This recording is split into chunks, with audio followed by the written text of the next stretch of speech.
My fiancé's a real talker. He invites everyone. Enthusiastic. He can't help himself. Welcome to my channel. Welcome to this video where we're going to talk about the extremely enthusiastic fiancé who tells everyone about it and indirectly invites them to your wedding. You said yes and your fiancé did too. He said yes and to everyone. You won't stop talking about it to every person he meets, whether it's his neighbour or a colleague he doesn't even know.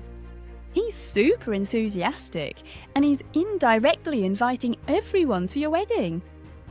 In this video, I'll explain how to channel things, how to channel the information to avoid feeling awkward, to avoid putting your foot in it, and then potentially hurting someone who thought they were invited to your wedding, but as it turns out, isn't. They're enthusiastic, they're happy, generally, they all are. But once the proposal's done, they quickly go into hiding and then they don't react anymore. Whereas here, you have the opposite. You have a husband, a future husband, who tells everyone and he's just overjoyed. Before you try to slow him down, just stop for a second. A man shouting his happiness from the rooftops is rare and it's precious. The problem isn't showing his joy to everyone. The problem is the lack of a filter between the joy and the words he uses. And that's something you can work on. With humour, kindness, but also with a bit of seriousness. The magic phrase to teach him.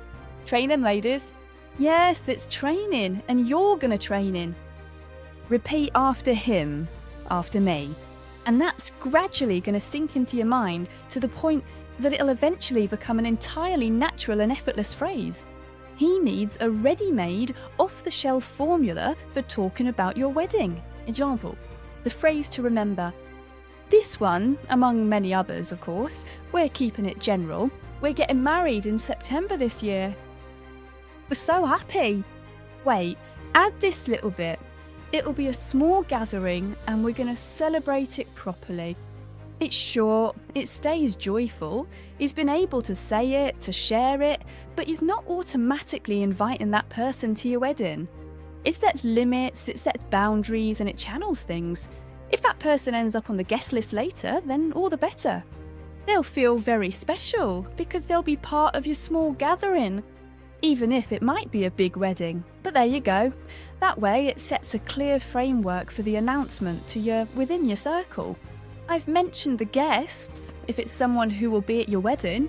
Compiling a comprehensive guest list right at the very beginning of your wedding planning process will allow you to already have a clear and accurate understanding of the total capacity requirements for the perfectly suited venue that you're eventually intending to book for your big day.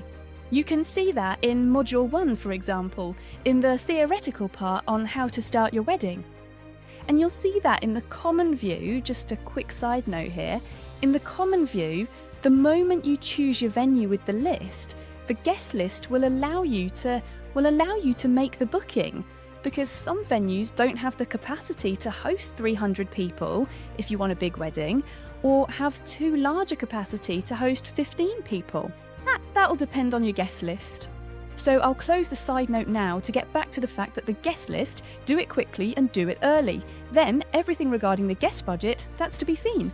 You can see that too in other videos where I talk about it, but that's another category. So really, close the guest list as soon as possible.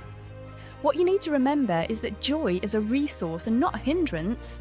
Give it to him. Train him to say this phrase to avoid inviting everyone. And stop your guest list as quickly as possible, as early as possible. And that way you'll be fit. It doesn't mean you have to send the invitations yet. It just gives you an idea of the number of people and who you want to see at your wedding. All this will be the end of all the overthinking that might wake you up in the middle of the night thinking, what have I done? Why did I say it like that? And I think that let's stop all that. If this video has helped you clarify things, or if you recognise a bride-to-be who is at this stage with her husband, don't hesitate to share this video. There are other videos in the same category on the same theme of my fiancé isn't getting involved. Find all the videos on my YouTube channel, and I'll see you soon.